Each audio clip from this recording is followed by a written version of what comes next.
नमस्कार दोस्तों, my name is Rituraj. पिछली वीडियो हमारा डेप्रिसिएशन का पार्ट 2 है। पिछली वीडियो पार्ट 1 थी, उसमें हमने डेप्रिसिएशन का कॉन्सेप्ट पढ़ा था कि क्यों हम इसकी अकाउंटिंग इसकी कैसे होती है, या क्यों हम एक ही बार इसको पीएनएल में राइट ऑफ नहीं करते हैं, हम फिक्स एसेट में से माइनस करते हैं। उसका कॉन्सेप्ट समझा था। काफी लोगों को ये तो पता है कि इसकी होती कैसे अकाउंटिंग, बट कॉन्सेप्ट नहीं पता। अगर आप लोगों ने वो वीडियो नहीं देखी तो प्लीज उस वीडियो को देखिएगा, ठीक है। आइए आगे बढ़ते हैं पार्ट 2। इस वीडियो में थोड़ा हम उसके एप्रिसिएशन के बारे में थोड़ा और जाएंगे उस पर डिटेल्स में, और उसके बाद उसके मेथड्स वगैरह हम डिस्कस करेंगे कि कौन कौन से मेथड्स हैं, कैसे वो कैलकुलेट होते हैं। ओके, आइए। इसमें पहले मैं ये बताना चाहता हूँ कि एक डेप्रिसिएशन से मिलते जुलते कुछ टर्म्स हैं जिनके counting same as to depreciation की तरह होती है। आपको नॉलेज होनी चाहिए इसके बारे में। मैं ये समझता हूँ कैसे। एक है डिप्लेशन। अब डिप्लेशन क्या होता है? Allocate of acquisition of cost of natural resource over period of exhaustion. मतलब ये जनरली कोल्स एंड माइन उनमें यूज होता है कि जो भी उसको नेचुरल रिसोर्सेज की, जैसे सोने की खादान हम खोद रहे हैं, तो पहले वो लैंड बुक होती है, उसको खरीदते हैं या फिर लीज पे लेते हैं, वट एवर। तो उसकी जो टोटल कॉस्ट है, पहले एक लेवल तक तो कुछ भी नहीं मिलता हमें, है ना। उसके बाद हमें हल्के हल्के मिलता रहता है, फिर उनको रिसाइकिल करना, ये सो काफी कुछ। तो उसकी जो कॉस्ट है उसको हम एक ही बारी माइनस न करके पीएनएल में राइट ऑफ करते हैं। मैंने पिछली वीडियो में क्या बताया था कि कुछ भी है, कोई भी एसेट हम परचेज कर रहे हैं या फिर ये कर रहे हैं, तो एक ही बारी इसको रेवेन्यू इतनी इनकम हुई, एक्सपेंस में टोटल इसको माइनस नहीं करना है, हल्के हल्के करके हम करते हैं, तो एक पोर्शन वाइज कि हमारा प्रॉफिट भी बनता रहे और लॉस भी ना आए, ठीक है।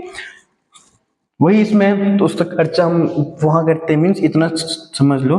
डिप्लेशन कॉयल माइंस इनके केस में यूज होता है। अमोर्टाइजेशन, अब आप लोगों में से काफी लोग जानते हैं गुडविल परचेज करते हैं ना, परचेज। तो किसी का बिजनेस है, हम हाई वैल्यू पर खरीद रहे हैं, उसकी जो एसेट्स वैल्यू है उससे ओवर एंड अबव पे कर रहे हैं उसको, तो उसकी गुडविल है।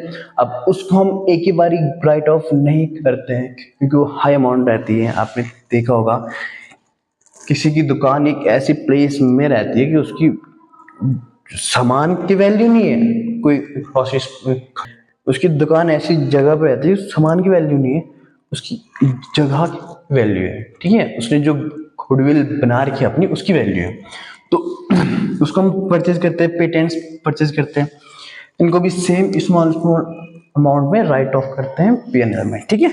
फिर है ऑब्सोलेसेंस। ये एक ऐसा होता है कि कोई नई टेक्नोलॉजी आई तो जो पुरानी चलती भी आ रही है वो सडन से उसकी सेल डाउन हो जाएगी, मीन्स इतना लॉस हो जाएगा कि ऐसे पहले हम कीपैड वाला फोन जो यूज करते थे, स्मार्टफोन है, सडन से कीपैड की सेल रुक गई ना, तो जितना भी कीपैड वालों को लॉस हुआ वो एक ही बारी नहीं दिखाएंगे ना, उसको हल्का हल्का करके राइट ऑफ कर लेंगे जब नई टेक्नोलॉजी पे शिफ्ट हो जाएंगे।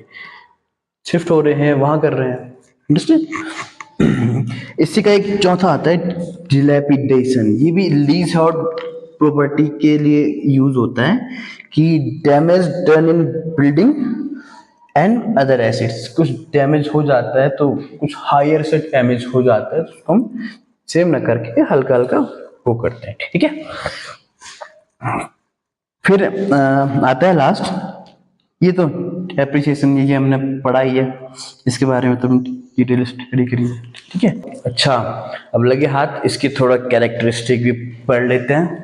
चलिए कि कैरेक्टरिस्टिक, ये चार्ज अगेंस्ट प्रॉफिट होता है। देखो आपने पढ़ा होगा चार्ज इन प्रॉफिट और चार्ज अगेंस्ट प्रॉफिट।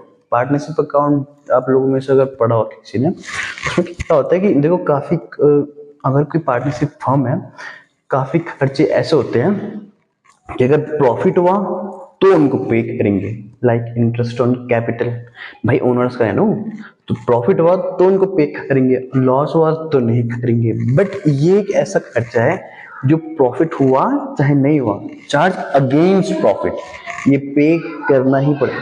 पे मीन्स ये रिकॉर्ड करने पड़ेगा या चार्ज करना ही पड़ेगा, ठीक है। दूसरा नॉन कैश एक्सपेंस, देखो हमने एक बारी में तो पे कर दिया ना, फिक्स एसेट जो हम खरीद रहे हैं, ठीक है, फिक्स एसेट जो हम खरीद रहे हैं तो हमने एक बारी में तो पे कर दिया ना, हम उसका small small amount right of कर रहे हैं बस, तो इसमें तो हम कोई पे नहीं कर रहे हैं ना, इसलिए नॉन कैश एक्सपेंस है, ठीक है। तीसरा है एस्टिमेटेड लॉस, देखो ये एक्चुअल लॉस नहीं बताता है, मैंने कहा ना कि ऑब्सोलेस वियर एंड टियर हो जाता है एसेट्स का टाइम टू टाइम, मतलब एक टाइम के बाद वो हल्के हल्के लॉस बात, तो वो एस्टिमेटेड लॉस होता है, हम जो कैलकुलेट करते हैं एस्टिमेटेड लॉस होता है, एक्चुअल लॉस नहीं होता है, ठीक है। देखो अब हम इसके फैक्टर्स डिस्कस करेंगे, ये इंपॉर्टेंट है कैलकुलेशन में, डेप्रिसिएशन कैलकुलेट करने में बहुत इंपॉर्टेंस रखता है, ठीक है, तो इसको थोड़ा ध्यान से समझना आप, ठीक है। देखो एक होती है ओरिजिनल कॉस्ट, इसको हम हिस्टोरिकल कॉस्ट भी बोलते हैं, ये कहाँ पे आएगी, क्या काम आएगी, सब बताऊँ, ठीक है। ये हम इसलिए निकालते हैं किसी भी वैल्यू को क्योंकि इस वैल्यू पे ही डेप्रिसिएशन कैलकुलेट होता है, समझ आए, जो भी ये वैल्यू निकलेगी उस पर डेप्रिसिएशन कैलकुलेट होगा, तो ये थोड़ा इंपॉर्टेंट है, ठीक है। अब देखो हमारा कि हम ओरिजिनल कॉस्ट में ऐड या कौन कौन से खर्चे ऐड होंगे, ठीक है। मैं एक मशीनरी लाया, ठीक है, उसको मैंने एक सपोज एग्जांपल लेते हैं कि एक मशीनरी लाया, उसको मैंने 10 लाख के खरीदी, ठीक है, उसको जो मैंने अपने जगह पे लगाई तो वहां पे कुछ ना कुछ प्लास्टर वगैरह करना होगा, ठीक है, तो इंस्टॉल उसको मैंने करा कितने में, 1,50,000 में, ठीक है, सपोज है, ठीक है। उसको मैंने फिर जिन लेबर को मैं लेके आया था उसको इंस्टॉल करने के लिए, उनको मैंने वेजेस पे किया, वेजेस पे किया कितना, 50,000 रुपये, ठीक है।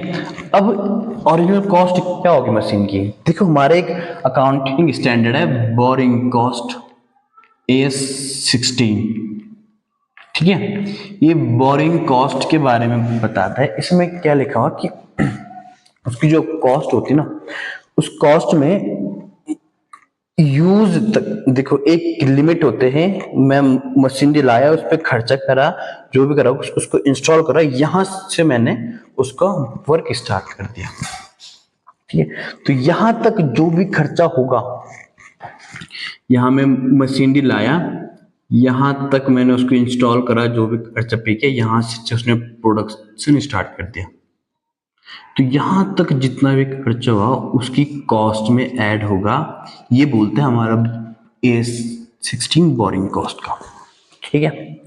अब यहां ओरिजिनल कॉस्ट उसकी क्या होगी, एक चीज ध्यान रखना, एक्विजिशन का खर्चा, इंस्टॉलेशन का खर्चा, कमीशनिंग जो भी वेजेस वगैरह पे किए हैं, एनी एडिशन और रिपेयर वगैरह इसको मैं बाद में आपको समझाऊंगा क्योंकि ये ऐड क्यों होता है, इस पे डेप्रिसिएशन कब लगेगा वो बाद में आपको समझा, फिलहाल आप ये समझ लो कि ये तीनों चीजें ऐड होंगी काम करने से पहले, ठीक है। तो इसमें जैसे मशीनरी मैंने परचेज करी 10 लाख की, वो मैंने एक्विजिशन कॉस्ट, इंस्टॉलेशन करा मैंने 1.5 लाख का, और वेजेस पे करे मैंने इतना, तो इसकी जो मैं 12 लाख रुपए हुई ना, अगर मैं डेप्रिसिएशन निकालूंगा तो इस वैल्यू पे निकालूंगा, ठीक है, अंडरस्टैंड।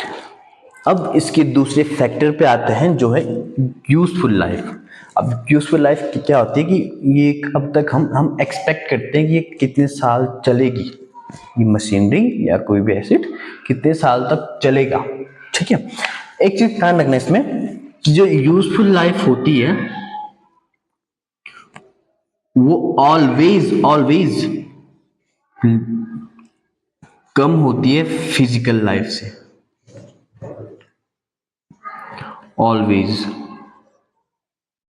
ऐसा मैं क्यों कह रहा हूं, क्योंकि हम देखो हम जो निकालें है ना उतनी वो चलनी भी तो चाहिए, ठीक है, पहले ही उसका लॉस हो जाएगा, फिर हम एप्रिसिएशन किस उस पर लगाएंगे, मतलब क्यों लगाएंगे जब पहले उसका लॉस हो गया, तो ये तो फिर लॉस हो जाएगा ना, टोटली वाला लॉस। ठीक है, तीसरा फैक्टर है स्क्रैप वैल्यू। अब स्क्रैप वैल्यू क्या होती है, या फिर इसको हम ऐसे भी बोल सकते हैं रेजिडुअल वैल्यू।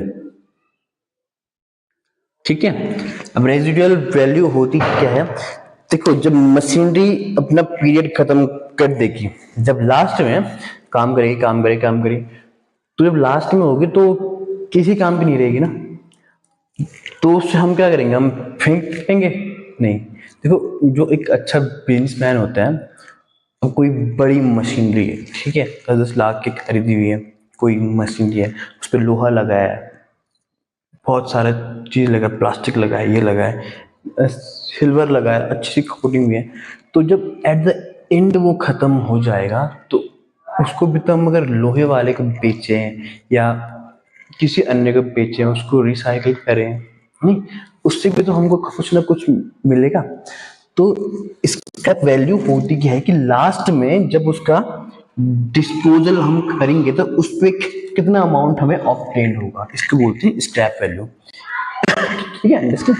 अच्छा, ये वीडियो थोड़ा लेंथी हो रही है, तो मेथड वगैरह हम इसकी नेक्स्ट वीडियो में देखेंगे। सो नेक्स्ट वीडियो क्लिक कीजिए। धन्यवाद। Please like and subscribe my